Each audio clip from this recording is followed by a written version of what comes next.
The first 10 minutes of a Japanese working day look nothing like the first 10 minutes of an American one. I want to describe an American morning first, honestly, because I lived a lot of them, and I do not think anybody designed it this way on purpose. You arrive somewhere between 5 minutes early and 10 minutes late. You get a coffee, you sit down and open your email, and for the next 20 minutes, you are reading messages sent by people who are also arriving at scattered times about things that happened yesterday, in an order determined by when they were sent rather than by what matters. Somewhere around the third message, you find out that something went wrong on the previous shift or in the previous week, and you find out about it by accident from someone who assumed you already knew. Nobody decided that. It is just what happens when a working day has no start. I spent 4 years in Japan learning a trade in a workshop with about a dozen people in it, and the morning there was the part I understood last. For months, it looked like ceremony to me, a set of small formalities that had survived from somewhere and that nobody had got round to abolishing.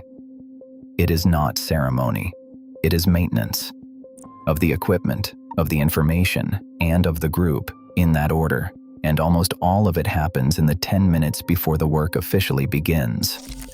Today, I am going to walk you through the 10 things that happen in that window, what each one is, what job it is actually doing, and whether it survives translation to a workplace that is not Japanese. And I am going to do something at the end that these videos usually do not, which is tell you which of the 10 I would refuse to import, because several of them are genuinely resented by the people doing them, and at least one is unpaid labor wearing a costume. Stay to number 10. It is the one that explains why the morning is calm rather than frantic, and it does not happen in the morning at all. Number 1. The meeting that never sits down. The day opens with a short standing meeting. Everyone on their feet, in a rough circle or a line, for something between 2 and 5 minutes. The standing is not incidental. It is the mechanism. A meeting where everybody is standing has a hard natural limit because human legs get bored, and that limit is roughly the length of time a meeting should actually be. Nobody has to chair it firmly.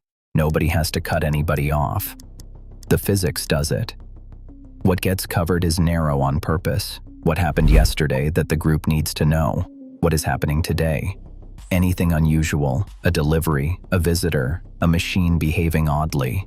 That is the whole agenda, and it does not expand, because there is nowhere for it to expand into. Compare the American standing meeting, which is usually a seated meeting that somebody has renamed. I have sat in half-hour stand-ups. The word was borrowed, and the constraint was left behind, which is a good summary of how a lot of management practice travels. Do this. If you run anything, make the daily catch-up literally standing, with no table, and let the discomfort do the timekeeping. If you cannot, cap it at 5 minutes on a visible timer. Number 2. Everybody cleans, including the person in charge. Before work starts, the shared space gets cleaned. Floors, benches, the common areas. 10 minutes, everybody, and that includes the most senior person in the building. The last clause is doing all the work. A cleaning routine that the boss is exempt from is a chore assigned downward, and everybody involved understands it as such, and it decays within a month. A cleaning routine that the boss is visibly part of is something else entirely, and it holds for decades. There is also a genuinely practical function that took me a while to see. When you clean a machine, you look at it. 10 minutes of wiping down a workspace is 10 minutes of inspection that nobody had to schedule, and a startling proportion of the problems caught in that workshop were caught by somebody with a rag in their hand, not by anybody doing an inspection. That is the same pattern as wiping a blade at the end of the day. The maintenance task is a cover story for the looking. There is a third effect that only becomes visible after a few months, and it is about who owns the mess. When the people who use a space are also the people who clean it, the space stops accumulating the particular kind of mess that gets made by somebody who knows a cleaner is coming. Nobody leaves the swarf on the floor because nobody else is going to sweep it. Bring in an outside cleaner and the same room degrades within weeks, not because anybody became lazy, but because the cost of making a mess quietly moved onto a person who is not in the room, and costs that move to absent people stop being felt. That is not an argument against employing cleaners, and I want to be clear about that. It is an observation about shared working areas specifically, where the mess is made by the work itself and the people making it are standing right there. Do this. 10 minutes at the start of the day, on the shared space, done by everyone at the same time. The equality is not a nice touch, it is the load-bearing part. Number 3. The handover that is spoken, not left in a system. Where shifts overlap, the outgoing shift tells the incoming shift what happened. Out loud, face-to-face, briefly. Not a log, not a ticket. A person saying to another person, "This ran hot after lunch. This one is fine now, but watch it. We are too short on that batch." I know every workplace in the West has a system for this, and the system is usually better at storage and much worse at transmission. Information that is written into a log is available. Information that is spoken to your face is received. Those are different states, and only the second one changes what somebody does at 11 o'clock. The other thing spoken handover does is that it is embarrassing to hide something in it. It is easy not to log a small problem. It is much harder to stand in front of the person about to inherit that problem and not mention it. There is a detail in how it is done that decides whether it works, and it is about direction. The outgoing shift speaks, not the incoming shift asking questions. That sounds like nothing, and it is the whole thing. If the arrangement is that the new person asks, then the quality of the handover depends entirely on whether they knew what to ask about, and by definition they do not, because they were not there. You cannot ask about the machine that ran hot if nobody has told you a machine ran hot. When the burden sits with the person leaving, the information flows on the basis of what actually happened, rather than on the basis of what somebody guessed to inquire about. Almost every badly designed handover I have seen in a Western workplace gets this backwards. The arriving person is handed a login and told to shout if they need anything, which puts the entire load on the one individual in the building with the least information. Do this. Whatever your system is, add 90 seconds of a person telling the next person. The system keeps the record. The 90 seconds does the actual handover. Number 4. The greeting that is also a head count. Everybody greets everybody, out loud, on arrival. It is loud, it is formulaic, and to a new foreigner, it feels aggressively performative for about 3 weeks. Then you notice that it is a roll call. Because everybody announces themselves, everybody knows who is in the building within about a minute of the day starting. Nobody has to check. Nobody discovers at 10:30 that a person they needed has not come in. On a site with any kind of hazard, knowing who is present is not politeness, it is safety. And there is a smaller effect that I think matters more in an office than a workshop. A greeting acknowledged by name is a very cheap piece of social maintenance repeated daily, and the workplaces I have been in where people arrive silently at their desks are, without exception, the workplaces where people also do not ask each other for help. Do this. Say something to every person out loud when you arrive. It sounds trivial. Run it for a month and watch who starts talking to you. Number 5. Pointing at things and saying them out loud. This is the one that looks strangest on video and is the most interesting thing on the list. On the railways and in a lot of industrial settings, workers physically point at the thing they are checking and say what they see, pointing at a signal and saying the color, pointing at a gauge and saying the number. It looks absurd. It is one of the more effective error reduction practices anybody has found. The reason is that checking something silently is almost entirely internal, and internal processes are easy to skip without noticing you skipped them. You can look directly at a dial, believe you have read it, and have taken in nothing at all. Everybody has driven home and not remembered the journey. Adding a physical gesture and a spoken word forces the check to become an external event, which is much harder to perform on autopilot. A study from Japan's Railway Research Institute in the 1990s is the one everybody cites for how large the effect is, and the figure gets repeated a great deal without the caveat that it is essentially one study on one kind of task. So I will give you the honest version. The effect is real and well regarded in safety circles. The exact size of it is less nailed down than the internet suggests, and it costs nothing to try. There is a second reason it works that has nothing to do with attention, and it only shows up when 2 people are present. A spoken check is auditable. If I point at a gauge and say the number out loud and the number is wrong, the person next to me can catch it. If I check it silently, my error is sealed inside my own head, and nobody else in the building has any way to intercept it.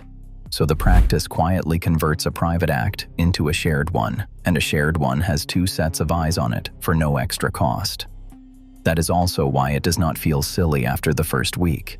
It stops reading as a performance of carefulness and starts reading as making your reasoning available, which is a completely ordinary thing to want from a colleague standing next to something dangerous. Do this. On the one check in your day where a mistake is expensive, the oven, the ladder, the invoice total, the child in the back seat, point at it and say it aloud, alone in a room if you like. Number 6. The equipment gets looked at before it is needed. Before the work starts, the tools and machines get a short check. Levels, guards, blades, anything that is moved. 2 or 3 minutes. The argument for this is not really about catching failures, although it catches some. It is about when you find out. A problem discovered at 8 in the morning is a scheduling matter. You work around it, you order the part, the day absorbs it. The same problem discovered at 4 in the afternoon, mid-job, with something half-finished, is a crisis, and everything about the response to it will be worse and more expensive. Nothing changed about the fault, only the hour you met it. That is the whole case, and it applies far outside a workshop. Every one of us has a small number of things that will ruin a day if they fail at the wrong moment, and almost none of us look at them at the start. Do this. 2 minutes at the start of the day on the thing that would wreck your afternoon if it failed. That is the entire practice. Number 7. The day is written somewhere everybody can see. A board in the shared space showing what is happening today, what is being made, what is due, who is where, what is behind. Not a system anyone has to open. A surface everyone walks past. The difference between information that is available and information that is ambient is enormous, and it is the same distinction as the spoken handover.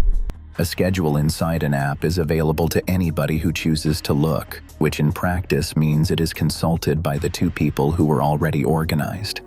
A board in the corridor is seen by everyone several times a day without anybody deciding to see it, which means when something falls behind, the whole group knows early, and knowing early is the difference between adjusting and rescuing. There is a reason it has to be one number rather than a full picture, and it is the mistake almost every workplace makes when it tries this.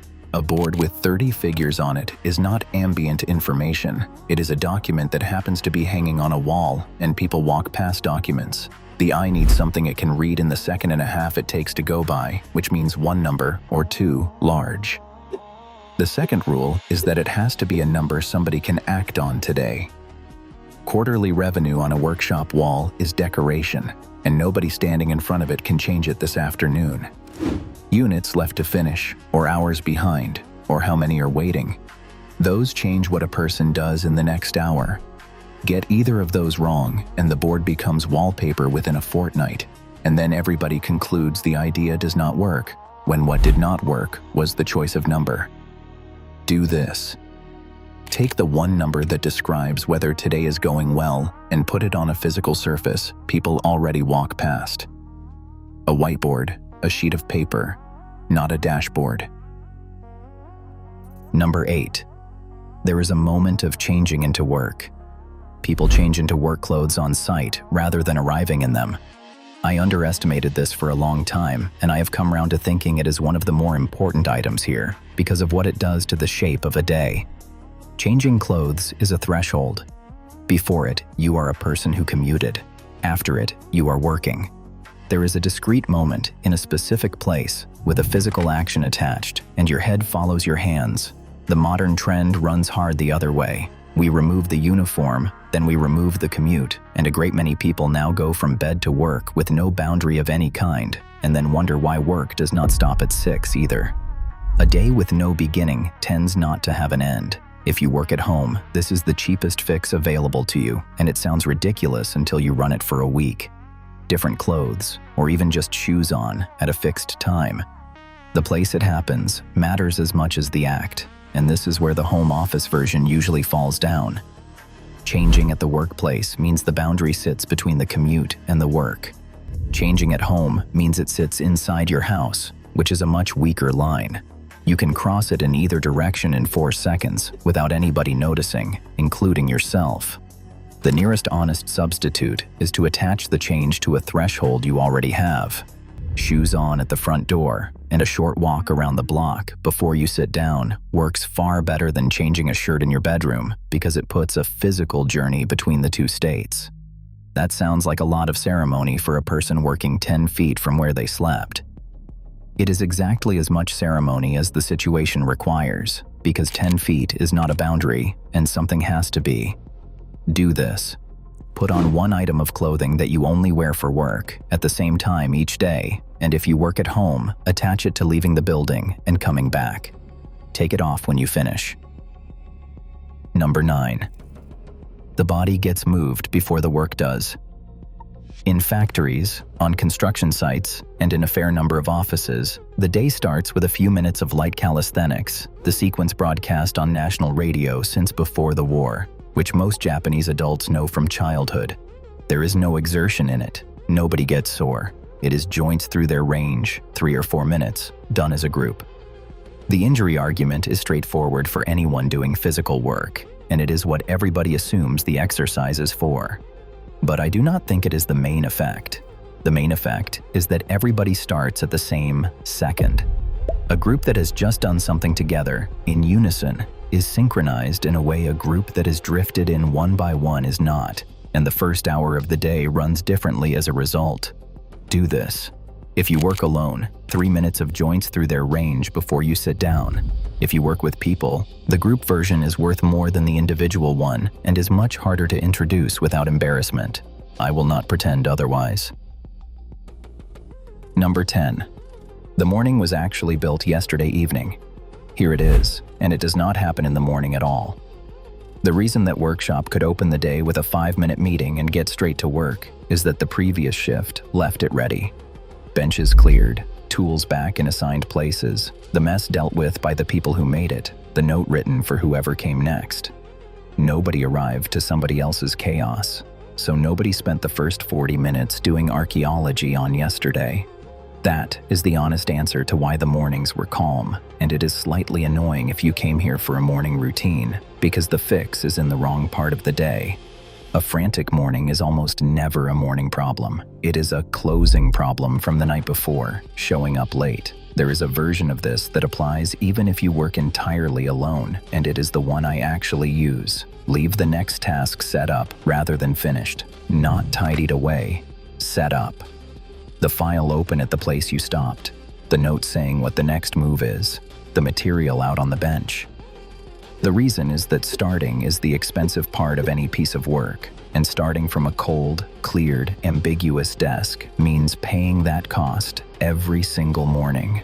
Starting from a bench where the next action is physically obvious costs almost nothing.